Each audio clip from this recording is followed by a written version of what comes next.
Hey guys, it's Godbars here, the self-proclaimed hip-hop historian, and this is the 14th episode of my series where I grab a vinyl from my collection, talk about why I love it, what influence it has, and what its place is in the grand scheme of hip-hop. Even though I definitely consider the last two albums I talked about modern classics, for this one I wanted to talk about an artist that's not quite as mentioned as somebody like Kendrick Lamar, Tyler the Creator, or even Freddie Gibbs.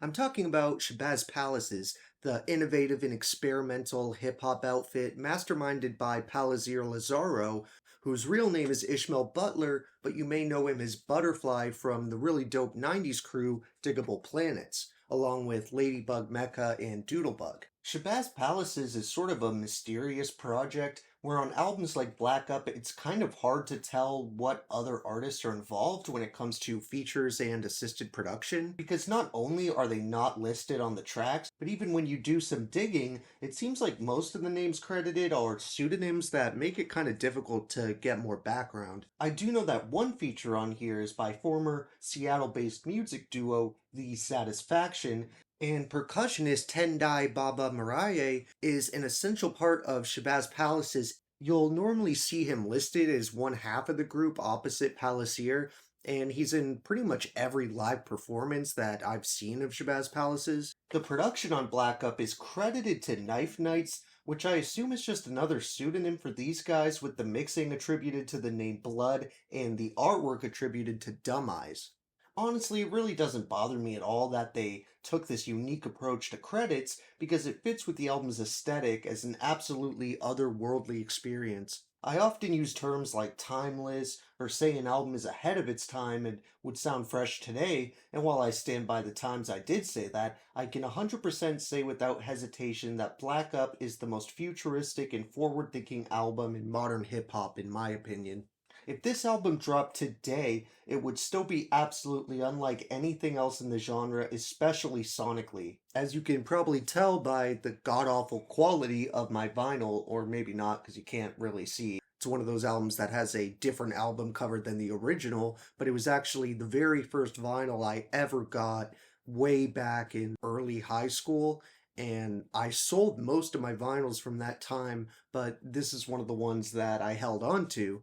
But even though I really love that original album cover, obviously the music is the same, so for the purposes of this review, it isn't really that important. While 2011 was probably a top 10 year for hip hop ever, in my opinion, most of the classics that came out then still have at least some level of radio appeal. It isn't a bad thing at all, but you can put on a playlist of songs from 2011 and most of them will sound like they came out in 2011. The EDM ramping up drop that was in every party song in the early 2010s seemed like the cool new thing at the time, and I'm sure a lot of the rappers who did hop on that sound thought that they were doing something really forward thinking, but in reality, it's now aged pretty bad and a lot of those songs sound kind of dated. Black Up quite literally could not be less dated, from the dense soundscapes and creative uses of samples to Palacier's idiosyncratic voice.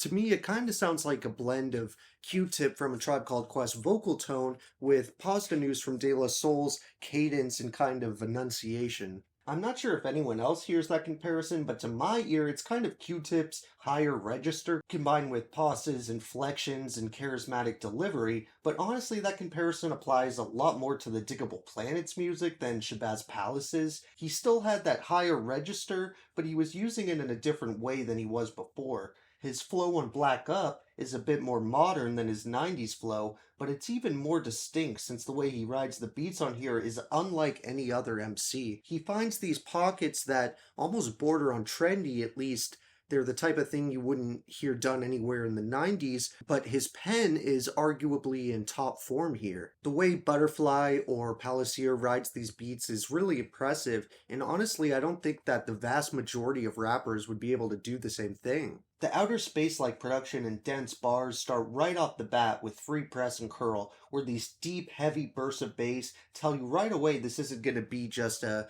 average love letter to boom bap. Then the beat drops and Palacier comes right in with this infectious set of lines that have these slight pauses at the end that match the instrumental in such a dope way. He grabs your attention instantly with I cried with Mooch at Poppy's wake, snuck an extra slice of cake. When the pigs came round to make they case, I looked them dead up in they face. I never heard of none of that. Soon's I win, let's run it back. I'd run on feelings, fuck your facts. Deception is the truest act. The way his breath after each line matches the little stutter in the beat is something that you'll hear multiple times on this thing. The cadence of a certain line or verse will mimic or contrast what's happening musically, which gives this attention to detail that adds to any given song whether you notice it or not. This first track is actually littered with quotable lines. One that I've always personally loved is both musically and bitch-wise too, I lost the best beat that I had. And another favorite kind of bookends the last chorus, which is, I'm super free to fill my smiles up with these tears that I forgot